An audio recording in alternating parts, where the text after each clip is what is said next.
திருப்பூர் மாநகரில் மிக பிரம்மாண்டமா ஆனந்தம் சில்க்ஸின் கோலாகல திறப்பு விழா. அனைவரும் வருக. இண்டி காந்தி மண்டப வளாகத்தில் வேலுநாச்சியாருக்கு 50 லட்சத்தில் புதிய சிலை திறக்கப்பட்டிருக்கிறது. சுதந்திர போராட்ட வீராங்கனையாக வேலுநாச்சியார் வரலாற்றில் போற்றப்படும் ஒரு வீர மங்கையாக திகழ்கிறார். சிவகங்கை மாவட்டத்தை 16 ஆண்டுகள் ஆட்சி செய்திருக்கிறார். வெள்ளையர்களை எதிர்த்து போரிட்ட முதல் பெண்மணி என்ற பெருமைக்குரியவர் வேலுநாச்சியார். வேலுநாச்சியாரின் தலைமையில் போரிட்டு வெள்ளையர்களை வென்றிருக்கிறது சிவகங்கை சமஸ்தானம். இதனையடுத்து வேலுநாச்சியாருக்கு சிவகங்கை மண்ணிலும் மணிமண்டபம் இருக்கிறது என்பது குறிப்பிடத்தக்கது. இது தொடர்பான கூடுதல் கருத்துக்களை புதிய தலைமுறையின் ஆசிரியர் திரு சமஸ் அவர்களிடம் கேட்டு பெறலாம். வணக்கம் திரு சமஸ். வேலுநாச்சியாருக்கு முதல்வர் சிலையை திறந்து வைத்திருக்கிறார். வேலுநாச்சியார் வரலாற்றில் எப்படி அறியப்படுகிறார்? வேலுநாச்சியாருக்கு இந்த சிலை திறந்ததன் முக்கியத்துவம் என்ன? தமிழ்நாடு கண்ட ஆட்சியாளர்களில், பெண் ஆட்சியாளர்களில் மிக மிக முக்கியமான ஒரு பெண் ஆளுமை மரியாதைக்குரிய வேலுநாச்சியார் அவர்கள்.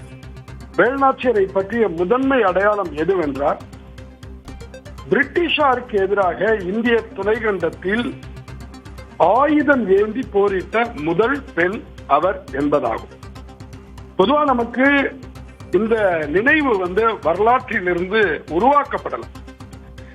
பல விஷயங்களிலும் இந்திய துணைக்கண்டத்தினுடைய வரலாறு எப்படி டெல்லியை மையமாக அல்லது வடக்கை மையமாக வைத்து நம்முடைய மனதில் உருவாக்கப்பட்டிருக்கிறதோ, அதே போன்று இந்த விஷயத்திலும் அப்படிதான் உருவாக்கப்பட்டிருக்கிறது. நமக்கு பொதுவாக ஒரு பெண் இந்திய துணைக்கண்ட வரலாற்றிலே ஆயுதமேந்தி போரிட்டார், அப்படியான வரலாறு என்று சொன்னால் பலருக்கும் தென்னகத்திலும் கூட, என் தமிழ்நாட்டிலும் கூட யாருடைய பெயர் நினைவுக்கு வரும் என்று சொன்னால், ஜான்சியினுடைய ராணியாக இருந்த லட்சுமிபாய் அவர்களுடைய நினைவுதான் வரும். ஆனால் ஜான்சி ராணியினுடைய வயது, அவர் வாழ்ந்த காலம், அவர் பிறந்தது என்றால் 1828. ஆனால் வேலுநாச்சி அவர்கள் பிறந்தது கிட்டத்தட்ட அவருக்கு ஒரு நூற்றாண்டு முன்பு. 1730 பிறந்தவர் வேலுநாச்சி. 1796 மறைந்தவர்.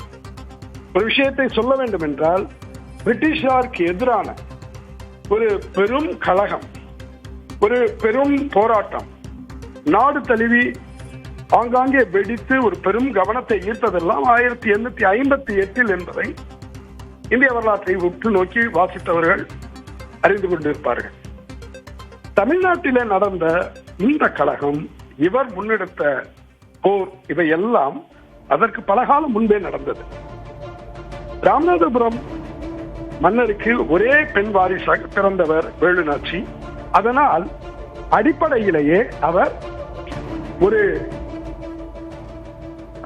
ஆண் வாரிசு, முடியாட்சிக்கு செல்லக்கூடிய ஆண் வாரிசு எப்படி வளர்க்கப்படுவாரோ அப்படி வளர்க்கப்பட்டவர். ஒரு ஆண் வாரிசுக்கு சொல்லிக் கொடுக்கக்கூடிய தற்காப்பு கலைகள், போர் திறன்கள், மொழிகள், பல மொழிகள், தாய் தமிழோடு ஆங்கிலம், பிரெஞ்சு, உருது, கன்னடம், இப்படி பல மொழிகளை முறையாக கற்றவர் வேலுநாச்சி என்பது இங்கே மிக மிக குறிப்பிடத்தக்க ஒன்று. ஏதோ போரிட்டார் என்றால் ஈட்டியையும் வேல்கம்பையும் ஏந்தி கொண்டு அவர் சென்றார், அப்படி அல்ல. அவர் ஆட்சி நிர்வாகத்திலே கணவரோடு இணைந்து, அவர் தன்னுடைய 16 வயதினிலே ராமநாதபுரம் மன்னர் அவருக்கு வாழ்க்கைப்படுகிறார். ஆனாலும் கூட ஆட்சி நிர்வாகத்திலே கணவருக்கு துணையாக இருந்து ஆட்சியை செம்மைப்படுத்துகிறார். வரி வசூலை சீரமைக்கிறார். மக்களுக்கு ஏற்றவாறு வரியை செம்மைப்படுத்துகிறார். சட்ட திட்டங்களை இலகுவாக்குகிறார். ஒரு நற்பெயர் மக்கள் மத்தியிலே அவருக்கு இருக்கிறது. அதனால்தான் இன்றளவும் அவருடைய பெயர் இந்த மண்ணிலே திரும்ப திரும்ப பேசப்படுகிறது. இந்த பின்னணியிலே பார்க்கும்போது மிக முக்கியமான தமிழ்நாட்டினுடைய பெண் ஆட்சியாளர்களில் முதன்மையாக பெயர் வைக்கக்கூடிய ஒரு பெயர் என்று அவருடைய பெயரை சொல்லலாம். நமக்கு சங்க காலத்தில் இருந்தும் அதற்கு முன்பிருந்தும் கூட சோழர் காலத்தில் இருந்தும் ஏராளமான ஆட்சி தளபதிகள் இருந்திருக்கிறார்கள். வெவ்வேறு விதத்தில் வரலாற்றில் தாக்கம் செலுத்தி இருக்கக்கூடியவர்கள் இருக்கிறார்கள். என்றாலும் கூட பிரிட்டிஷார் போன்ற, பிரிட்டிஷ் படை போன்ற ஒரு நவீன ஏகாதிபத்திய பெரும் சக்தியை எதிர்கொண்ட ஆற்றல், கடைசி வரை அவர் தொடர்ந்து இந்த போராட்டத்திலும் போரிலும் ஈடுபட்டு இருந்தார் என்பது மிக முக்கியமான ஒரு விஷயம். அந்த வகையிலே தமிழ்நாடு அரசு இன்றைக்கு அவருக்கு இப்படி ஒரு விழாவை ஏற்பாடு செய்திருப்பது ஒரு நல்ல விஷயம். இதற்கு முன்பு 2014 என்று நினைக்கிறேன், அன்றைய முதல்வர் ஜெயலலிதா அவர்களுடைய ஆட்சி காலகட்டத்திலும் இதே போன்ற ஒரு முன்னெடுப்பு, அது சிலை அமைக்கவில்லை, ஆனால் அங்கே அவருக்கு இன்று ஒரு நினைவில்லம், அதற்கான கட்டுமான பணிகள் உருவாக்கப்பட்டு அவருடைய மிச்ச எச்சங்கள், அவர் பயன்படுத்திய அல்லது அவர் கையாண்ட போர்க்கருவிகள் என்று சொல்லப்படவையெல்லாம் கூட அங்கே வைக்கப்பட்டு அவருடைய நினைவை போற்றும் விஷயங்கள் உருவாக்கப்பட்டதையும் இந்த இடத்துல நினைவு கூறலாம்.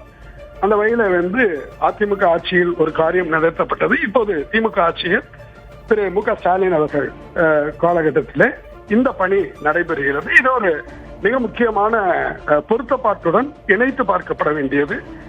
சமகால வரலாற்று சூழலை தாண்டி அரசியல் சூழலிலே புதிதாக கட்சி தொடங்கி இருக்கக்கூடிய நடிகர் விஜய் அவர்களுடைய அந்த தமிழக வெற்றி கழகத்தினுடைய 5 முன்னோடி தலைவர்களில் ஒருவராகவும் வேலு நாச்சியாரின் பெயர் இடம்பெற்று இருப்பதும் அவரை பற்றி அவர்கள் பேச ஆரம்பித்திருப்பதும் கூட இங்கே பொருத்தி பார்க்க வேண்டிய ஒரு விஷயம்.